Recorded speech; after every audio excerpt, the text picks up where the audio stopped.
सप्ततितमः सर्गः। हनुमान जी के द्वारा देवांतक और त्रिशिरा का, नील के द्वारा महोदर का तथा ऋषभ के द्वारा महापार्श्व का वध।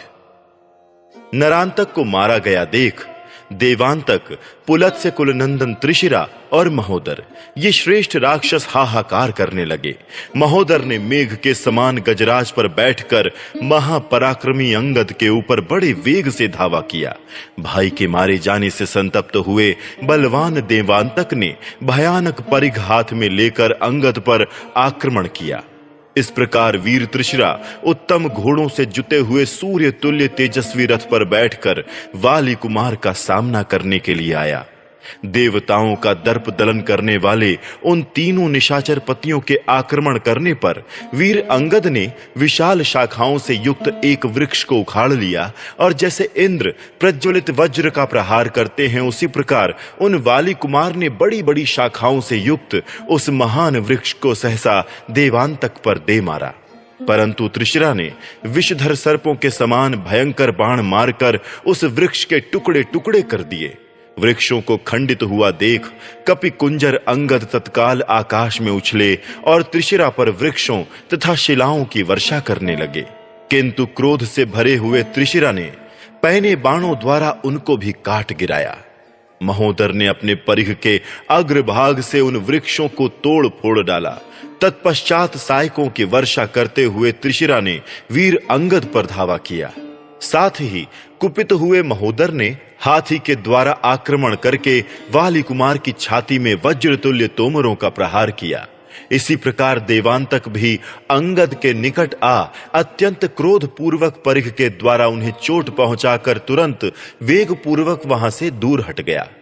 उन तीनों प्रमुख निशाचरों ने एक साथ ही धावा किया था, तो भी महातेजस्वी और प्रतापी वाली कुमार अंगद के मन में तनिक भी व्यथा नहीं हुई। वे अत्यंत दुर्जय और बड़े वेगशाली थे। उन्होंने महान वेग प्रकट करके महोदर के महान गजराज पर आक्रमण किया और उसके मस्तक पर जोर से थप्पड़ मारा। युद्ध स्थल में उनके उस प्रहार से गजराज की दोनों आंखें निकलकर पृथ्वी पर गिर गईं और वो तत्काल मर गया। फिर महाबली वाली कुमार ने उस हाथी का एक दांत उखाड़ लिया और युद्ध स्थल में दौड़कर उसी के द्वारा देवांतक पर चोट की। तेजस्वी देवांतक उस प्रहार से व्याकुल हो गया और वायु के हिलाए हुए वृक्ष की भांति कांपने लगा। उसके शरीर से महावर के समान रंग वाला रक्त का महान प्रवाह बह चला। तत्पश्चात महातेजस्वी बलवान देवांतक ने बड़ी कठिनाई से अपने को संभालकर परिघ उठाया और उसे वेग पूर्वक घुमाकर अंगद पर दे मारा। उस परिघ की चोट खाकर वानर कुमार अंगद ने भूमि पर घुटने टेक दिए। फिर तुरंत ही उठकर वे ऊपर की ओर उछले। उछलते समय त्रिशिरा ने 3 सीधे जाने वाले भयंकर बाणों द्वारा वानर राजकुमार के ललाट में गहरी चोट पहुंचाई। तदनंतर अंगद को 3 प्रमुख निशाचरों से घिरा हुआ जान हनुमान और नील भी उनकी सहायता के लिए अग्रसर हुए। उस समय नील ने त्रिशिरा पर एक पर्वत शिखर चलाया, किंतु उस बुद्धिमान रावण पुत्र ने तीखे बाण मारकर उसे तोड़ फोड़ डाला। उसके सैकड़ों बाणों से विदीर्ण होकर उसकी एक एक शिला बिखर गई और वो पर्वत शिखर आग की चिंगारियों तथा ज्वाला के साथ भूमि पर गिर पड़ा। अपने भाई का पराक्रम बढ़ता देख बलवान देवांतक को बड़ा हर्ष हुआ और उसने परिघ लेकर युद्ध स्थल में हनुमान जी पर धावा किया। उसे आते देख कपि कुंजर हनुमान जी ने उछलकर अपने वज्र सरीखे मुक्के से उसके सिर पर मारा। बलवान वायु कुमार महाकपि हनुमान जी ने उस समय देवांतक के मस्तक पर प्रहार किया और अपनी भीषण गर्जना से राक्षसों को कंपित कर दिया। उनके मुष्टि प्रहार से देवांतक का मस्तक फट गया और पिस उठा। दांत, आंखें और लंबी जीभ बाहर निकल आई तथा वो राक्षस राजकुमार प्राण शून्य होकर सहसा पृथ्वी पर गिर पड़ा। राक्षस योद्धाओं में प्रधान महाबली देवद्रोही देवांतक के युद्ध में मारे जाने पर त्रिशिरा को बड़ा क्रोध हुआ और उसने नील की छाती पर पैने बाणों की भयंकर वर्षा आरंभ कर दी। तदनंतर अत्यंत क्रोध से भरा हुआ महोदर पुनः शीघ्र ही एक पर्वताकार हाथी पर सवार हुआ, मानो सूर्य देव मंदराचल पर आरूढ़ हुए हों।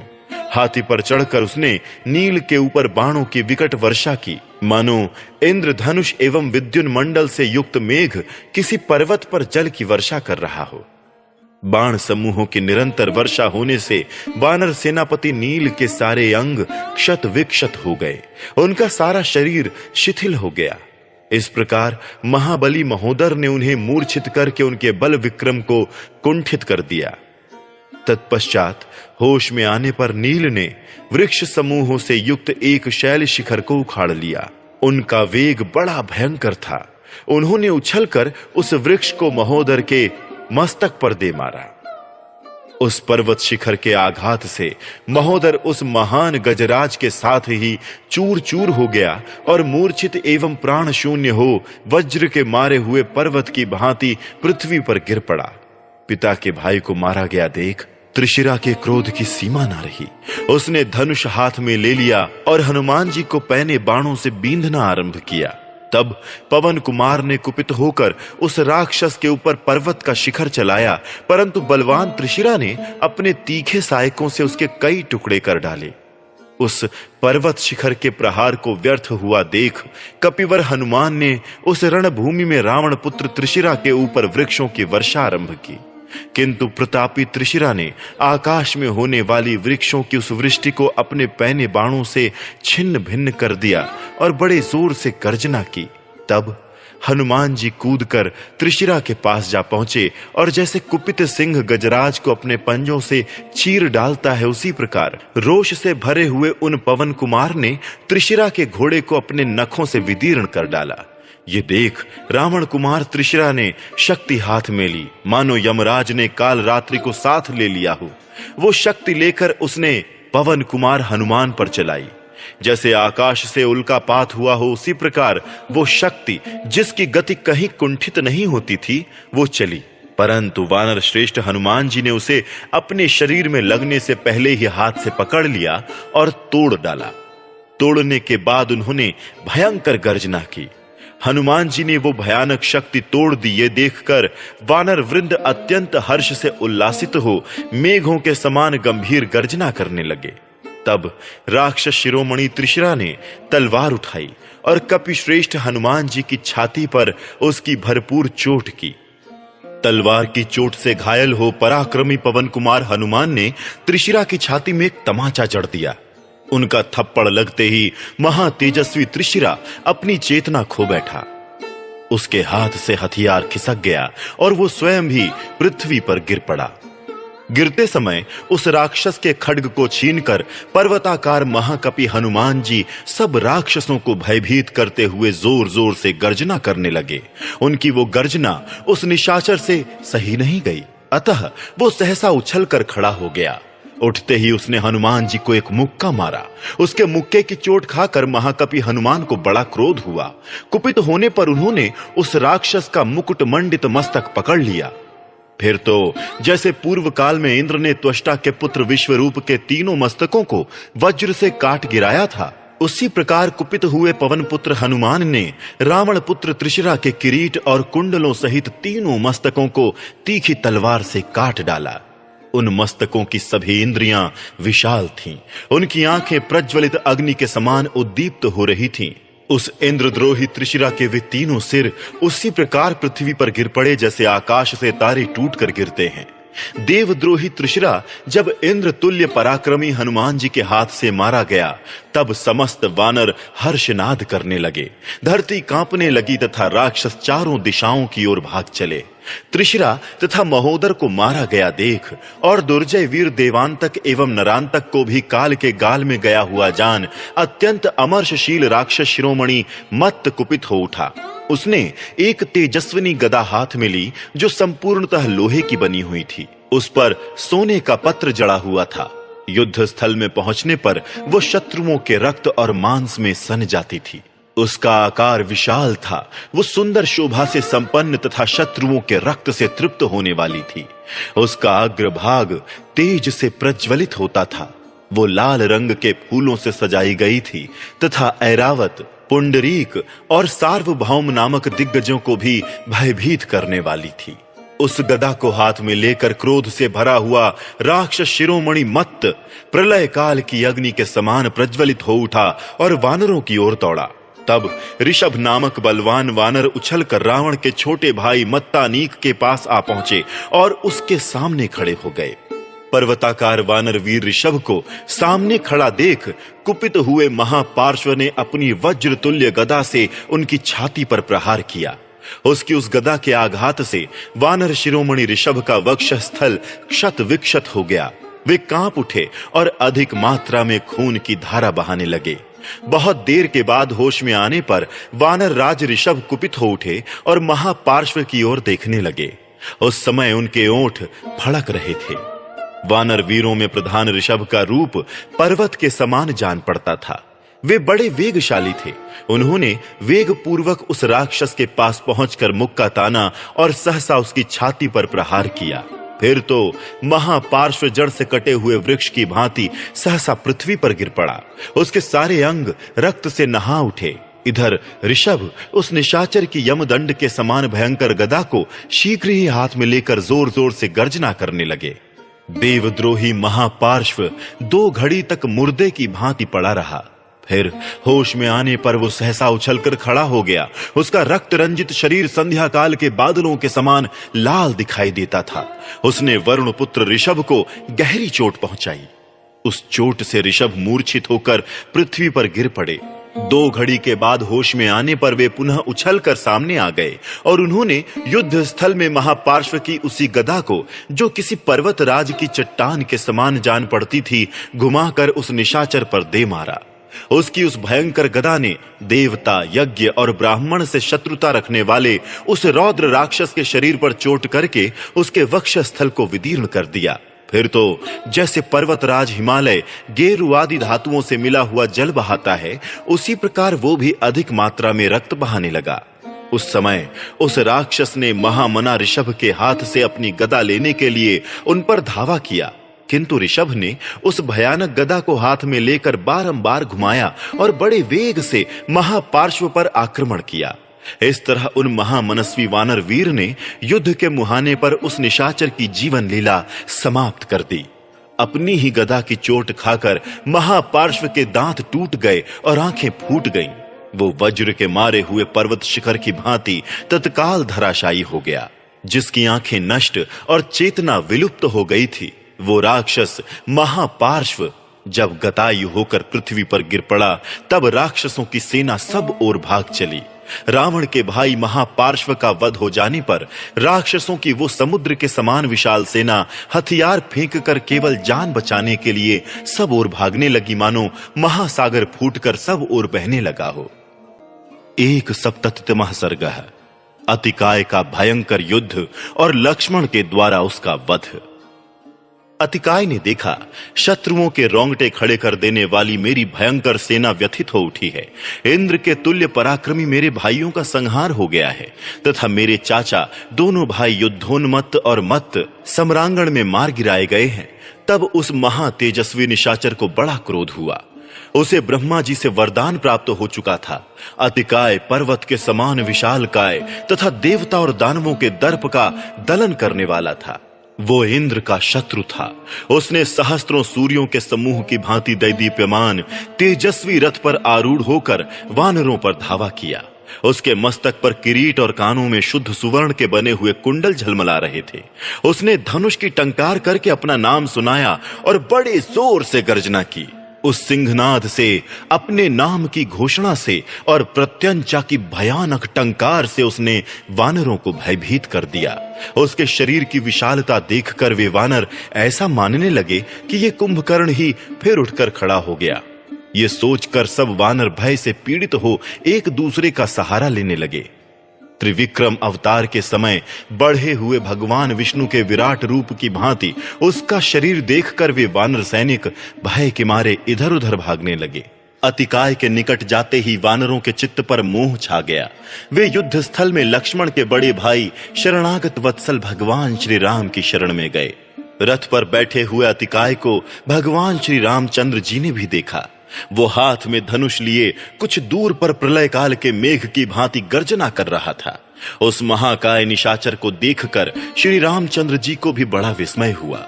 उन्होंने वानरों को सांत्वना देकर विभीषण से पूछा, विभीषण, 1000 घोड़ों से जुते हुए विशाल रथ पर बैठा हुआ वो पर्वताकार निशाचर कौन है? उसके हाथ में धनुष है और आंखें सिंह के समान तेजस्विनी दिखाई देती हैं। ये भूतों से घिरे हुए भूतनाथ महादेव जी के समान तीखे शूल तथा अत्यंत तेज धार वाले तेजस्वी प्रासों और तोमरों से घिरकर अद्भुत शोभा पा रहा है। इतना ही नहीं, काल की जिह्वा के समान प्रकाशित होने वाली रथ शक्तियों से घिरा हुआ ये वीर निशाचर विद्युन्मालाओं से आवृत मेघ के समान प्रकाशित हो रहा है, जिनके पृष्ठभाग में सोने मढ़े हुए हैं। ऐसे अनेकानेक सुसज्जित धनुष उसके श्रेष्ठ रथ की सब ओर से उसी तरह शोभा बढ़ा रहे हैं जैसे इंद्र धनुष आकाश को सुशोभित करता है। ये राक्षसों में सिंह के समान पराक्रमी और रथियों में श्रेष्ठ वीर अपने सूर्य तुल्य तेजस्वी रथ के द्वारा रणभूमि की शोभा बढ़ाता हुआ मेरे सामने आ रहा है। इसके ध्वज के शिखर पर पताका में राहु का चिन्ह अंकित है, जिससे रथ की बड़ी शोभा हो रही है। ये सूर्य की किरणों के समान चमकीले बाणों से 10 दिशाओं को प्रकाशित कर रहा है। इसके धनुष का पृष्ठभाग सोने से मढ़ा हुआ तथा पुष्प आदि से अलंकृत है। वो आदि, मध्य और अंत 3 स्थानों में झुका हुआ है। उसकी प्रत्यंचा से मेघों की गर्जना के समान टंकार ध्वनि प्रकट होती है। इस निशाचर का धनुष इंद्र धनुष के समान शोभा पाता है। इसका विशाल रथ ध्वजा, पताका और अनुकर्ष से युक्त 4 सारथियों से नियंत्रित और मेघ की गर्जना के समान घरघराहट पैदा करने वाला है। इसके रथ पर 20 तरकस, 10 भयंकर धनुष और 8 सुनहरे एवं पिंगल वर्ण की प्रत्यंचाएं रखी हुई हैं। दोनों बगल में 2 चमकीली तलवारें शोभा पा रही हैं, जिनकी मूठें 4 हाथ की और लंबाई 10 हाथ की है। गले में लाल रंग की माला धारण किए महान पर्वत के समान आकार वाला ये धीर वीर निशाचर काले रंग का दिखाई देता है। इसका विशाल मुख काल के मुख के समान भयंकर है तथा मेघों की ओट में स्थित हुए सूर्य के समान प्रकाशित होता है। इसकी बाहों में सोने के बाजूबंद बंधे हुए हैं। उन भुजाओं के द्वारा ये विशालकाय निशाचर 2 ऊंचे शिखरों से युक्त गिरिराज हिमालय के समान शोभा पाता है। इसका अत्यंत भीषण मुखमंडल दोनों कुंडलों से मंडित हो पुनर्वसु नामक 2 नक्षत्रों के बीच स्थित हुए परिपूर्ण चंद्रमा के समान सुशोभित हो रहा है। महाबाहु, तुम मुझे इस श्रेष्ठ राक्षस का परिचय दो, जिसे देखते ही सब वानर भयभीत हो संपूर्ण दिशाओं की ओर भाग चले हैं।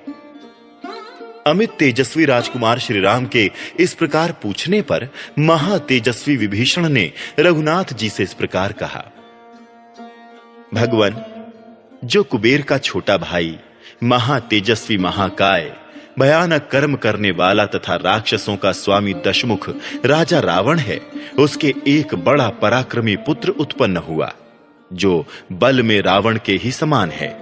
वो वृद्ध पुरुषों का सेवन करने वाला, वेद शास्त्रों का ज्ञाता तथा संपूर्ण अस्त्र वेदताओं में श्रेष्ठ है।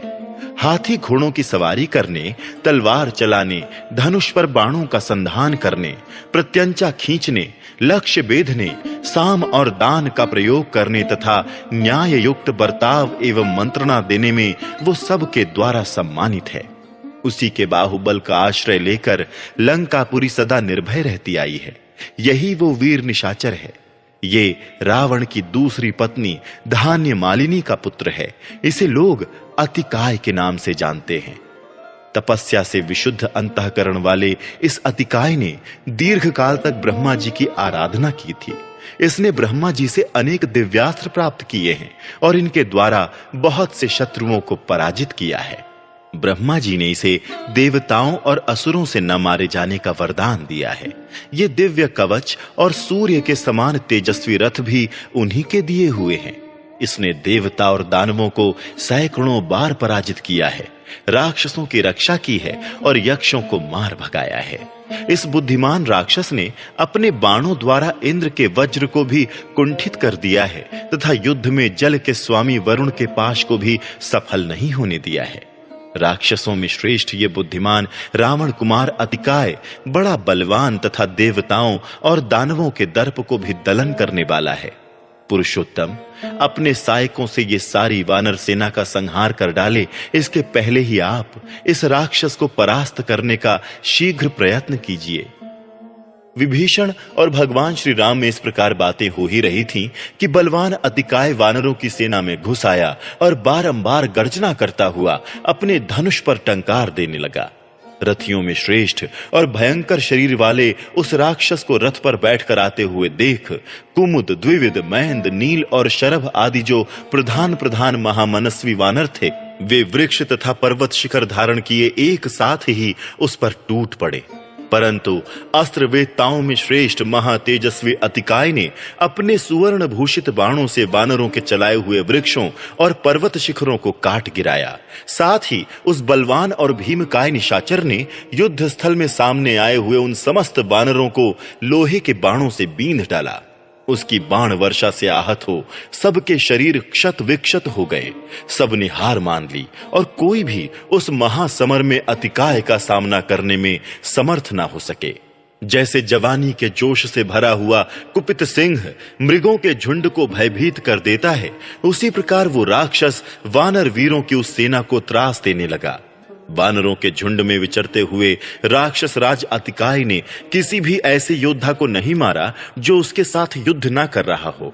धनुष और तरकस धारण किए वो निशाचर उछलकर श्री राम के पास आ गया तथा बड़े गर्व से इस प्रकार बोला, मैं धनुष और बाण लेकर रथ पर बैठा हूं।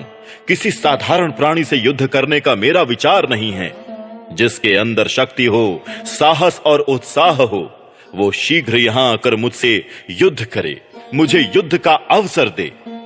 उसके ये अहंकारपूर्ण वचन सुनकर शत्रुहंता सुमित्रा कुमार लक्ष्मण को बड़ा क्रोध हुआ। उसकी बातों को सहन ना कर सकने के कारण वे आगे बढ़ाए और किंचित मुस्कुराकर उन्होंने अपना धनुष उठाया। कुपित हुए लक्ष्मण उछलकर आगे आए और तरकस से बाण खींचकर अतिकाय के सामने आ अपने विशाल धनुष को खींचने लगे। लक्ष्मण के धनुष की प्रत्यंचा का वो शब्द बड़ा भयंकर था। वो सारी पृथ्वी, आकाश, समुद्र तथा संपूर्ण दिशाओं में गूंज उठा और निशाचरों को त्रास देने लगा। सुमित्रा कुमार के धनुष की वो भयानक टंकार सुनकर उस समय महातेजस्वी बलवान राक्षस राजकुमार अतिकाय को बड़ा विस्मय हुआ। लक्ष्मण को अपना सामना करने के लिए उठा देख अतिकाय रोष से भर गया और तीखा बाण हाथ में लेकर इस प्रकार बोला, सुमित्रा कुमार, तुम अभी बालक हो, पराक्रम करने में कुशल नहीं हो, अतः लौट जाओ। मैं तुम्हारे लिए काल के समान हूं। मुझसे जूझने की इच्छा क्यों करते हो? मेरे हाथ से छूटे हुए बाणों का वेग गिरिराज हिमालय भी नहीं सह सकता, पृथ्वी और आकाश भी उसे सहन नहीं कर सकते। तुम सुख से सोई हुई प्रलयाग्नि को क्यों जगाना चाहते हो? धनुष को यहीं छोड़कर लौट जाओ। मुझसे भिड़कर अपने प्राणों का परित्याग ना करो। अथवा तुम बड़े अहंकारी हो, इसीलिए लौटना नहीं चाहते। अच्छा ठीक है, खड़े रहो। अभी अपने प्राणों से हाथ धोकर यमलोक की यात्रा करोगे। शत्रुओं का दर्प चूर्ण करने वाले मेरे इन तीखे बाणों को जो तपे हुए सुवर्ण से भूषित हैं, इन्हें देखो, ये भगवान शंकर के त्रिशूल की समानता करते हैं। जैसे कुपित हुआ सिंह गजराज का खून पीता है, उसी प्रकार ये सर्प के समान भयंकर बाण तुम्हारे रक्त का पान करेंगे। ऐसा कहकर अतिकाय ने अत्यंत कुपित हो अपने धनुष पर बाण का संधान किया।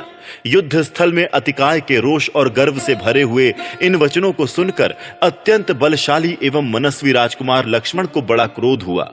वो ये महान अर्थ से युक्त वचन बोले, दुरात्मन, केवल बातें बनाने से तू बड़ा नहीं हो सकता।